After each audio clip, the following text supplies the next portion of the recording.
Hi, I'm Suvir Ramsuk and this is Let's Talk Animals. Today we're talking animal conservation and we at the El Socorro Center for Wildlife Conservation. Today we're going to meet some animals, see some animals and just talk about conservation on the whole in Trinidad and Tobago. Let's go. On this episode, we're talking birds. Different type of birds, different species, and different characteristics, as well as some fun facts. Also, we're probably gonna get to see this hawk have his breakfast. So let's see where this journey takes us. This is one of the ambassadors for the El Socorro Center for Wildlife Conservation. He's a white hawk, as you can see.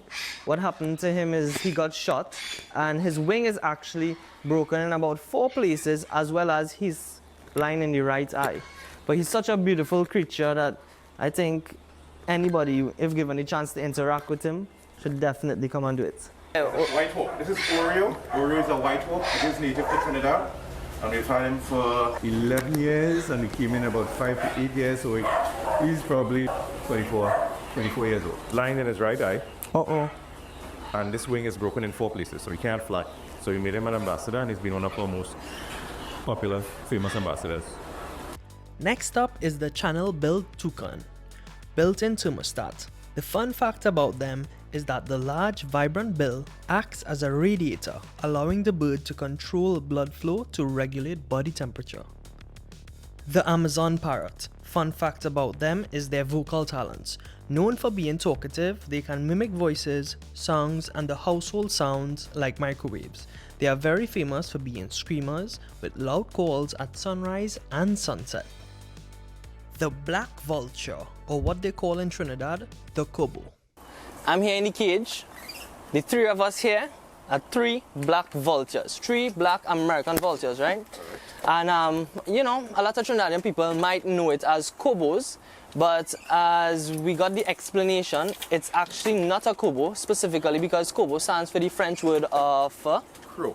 crow. And these are not crows, these are actually vultures. However, you know, Trinidadian culture, we stick with something and we go hard with it. But we're gonna have these guys served a little breakfast, right? Yep. Yes. So I'll do, just take it and put it in my hand. Yep, offer it to them. Keep your hand open. Offer it to them. All right. Bro. See. You're frightened. All right. He a little frightened. It's fine. You want no part of that. Oh, Right, we'll have to do it from the outside. they're a little frightened. Yeah, gotta do it from the outside. Remember, we've been basically closed since March last year, so they're not interacting with too many people. Right. Fun fact about these vultures. Their bald head is for hygiene. Their featherless heads prevents bacteria from sticking to them while feeding inside carcasses.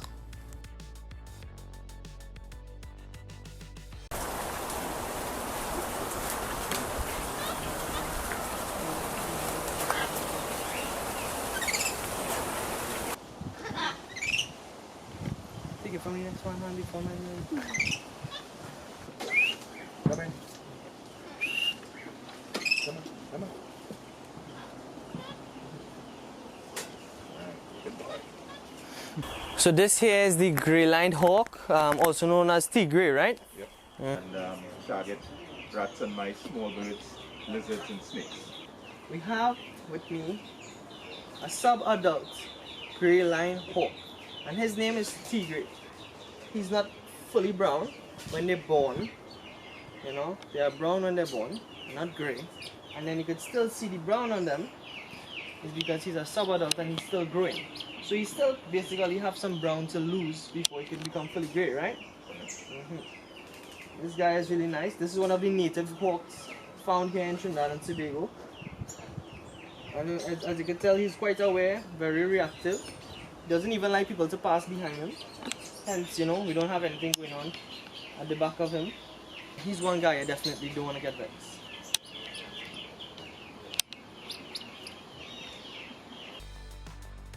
The majestic macaws. They have incredible strength.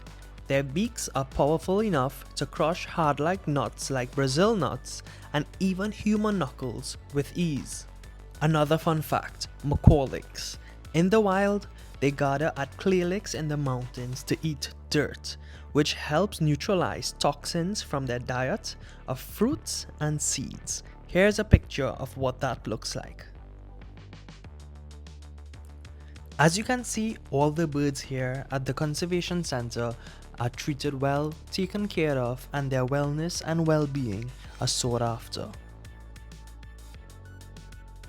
The very notorious yellow-headed caracara, with their fun fact being a unique diet which is mostly carnivorous, they are one of the few raptors known to eat fruits. These are bad man. He like to see people babies and the eggs, so they know that. So anytime you show up on the scene, licks. Toucans too. That's why they do run down toucans too. Licks as soon as they show up. These birds are always up to some mischief and they will steal eggs from other nests. Easy, easy, easy. Yeah, no, you generally can step gently. You cannot talk that way. But also their vision is about 250 times better than ours. Okay. So they would see things from very, very high up and be able to target it. And he's saying, eyes like a hawk with a damaged eye is a dead hawk. Alright, so right now we're gonna try to get this hawk to fly to me and see if we could capture it. Right? Mm-hmm. That's what we want. Now, but also that now, when he comes in now, you have to give him the reward. At this point, I didn't know which reward he was talking about, but then this happened. I don't want to see this shit. Okay, I don't want to watch it. I don't want to watch it. Okay, tape it in there. There you go. I don't want to watch it. How to just put it by my mouth or something? You're vegetarian? Nah, but I don't want to touch a rat though. It's a mouse. It's a mouse, you see. Alright, do Stuart little here on our hand. Is this scorpion? Well done. We can give him it now. Yeah. How are we gonna give you it? So put it on the ground. In your mouth? On the lobe there. Alright. Put it right there. Alright. That's for you, bro. How about you just eat it now? Why are you watching it like that? Fasting today? This guy saved us from watching this little Huh? mouse get devoured, You're fasting but today? we learned a little I more gave you on falconry. lunch. That's the term falconry, where basically it's a relationship between man and falcon. Yep. And being able to create that bond, because back in the days they used to do a lot of the hunting because men wasn't really able to do that hunting specifically because a lot of the smaller animals were very hard to capture. However, these individuals here, they were able to do it.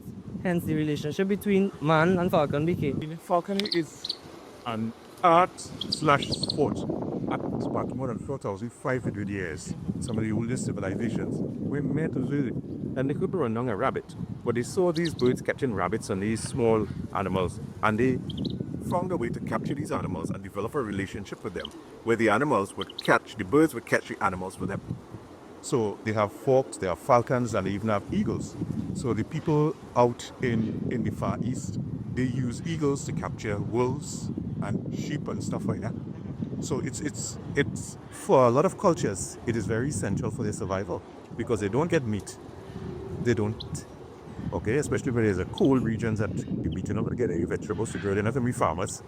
But especially when the harsh winters come in, you have foxes, you have wolves, you have other small animals. And the way to capture them was to use these birds. There's a relationship you develop between you and the bird because at any point in time, the bird can fly away and say to hell with you. But it stays and it hunts with you and it works with you because they're a relationship. And where people have these birds, it becomes a part of their family. And when they eat, they all eat. When they're starving, they're all starving. There is no scar. So the birds do their part and they get fed and they get taken care of because they're free flying. This bird is tethered. But when you go to hunt, they put thumbs off the bird and there are no strings attached, literally. The bird is allowed to fly. You get it there, he would kill. And then they will share this rabbit, the bone, whatever have you, fox and so on. They need fox and bone because they need fur to make their clothing and stuff like that. It's a very good relationship. And it goes back more than 4,500 years. And then you would tell me about William Shakespeare being a guy who used to have falcons, right? Yes, he was in love with. At first, it was the nobles and the higher ups who would have falcons, so that they would eat well, and that's why they looked always nice and rounded and so on. And there's some of the lower down people learned and developed and so on. But when William learned about falconry, he was so taken that the terms, as he learned them, he applied them to his literary work. Which we currently use in our English language. Correct. So, for example, when a bird, like this here today, he didn't want to fly much because he is full. We weren't planning on flying him today. So he fed and he ate normally, so he's full. So if you try to fly him or it becomes food and so on, you would basically reject that concept because he is fed up. As we still use that concept to mean the same thing. If you're tired of something, had enough of it, Your refrigerators naturally say you're fed up. You're fed up. And that's because when birds eat, they basically fill, go all the way up here, and that's why you see this nice big round. crap and But so when on. they fill, they don't want no more. They themselves will be like, nope, I'm fed up. Fed up. Yep. So that's the fed concept. up. Yep. So when I have the bird on my finger to control it to make sure it doesn't fly off or jump off, if it sees any outside stimulation, I would take the gestures and I would just wrap it around. Wrap it literally. around your pinky finger. Wrap it around my little finger. So that's how many girls have their daddies wrapped around their little finger. They still smile and tilt to their daddy, please, and they get what they want. You know, wrapped around your little finger. But that's a way of controlling it, and that's what women do. They'll control people, with their guile and whatever have you. Another term is under the thumb. So sometimes when it's on your hand, you just put it with your thumb there and just hold on to the chest there. So somebody said, hey, be careful that bird gets away. You don't have to worry. I have it under my thumb. That's also been under your control. So there are several other terms that are out there. You can research and Google them. Haggard and stuff like that. That means something in falconry, and it now means something in the English language that we use every. Somebody said, nah, don't worry that it's old and haggard. That's because sometimes when you trap a bird and you look at it and say, nah, it's old and haggard, they release it because if it's too old, it will not learn and develop the right skills for hunting and bonding. It has already been in the wild for too long, so it's old and haggard. And we apply that to people too. Somebody's old and haggard, they're not going to take on anything new, they're just kind of tired and they want. And they stuck in their old ways. Correct. We have a lot of people like that. Be great. Show them some wing there. Thank you for watching. Make sure to like and subscribe, and thank you to Ricardo and the team at the El Socorro Center for Wildlife Conservation. Okay, right now, don't make any noise because we in the jungle.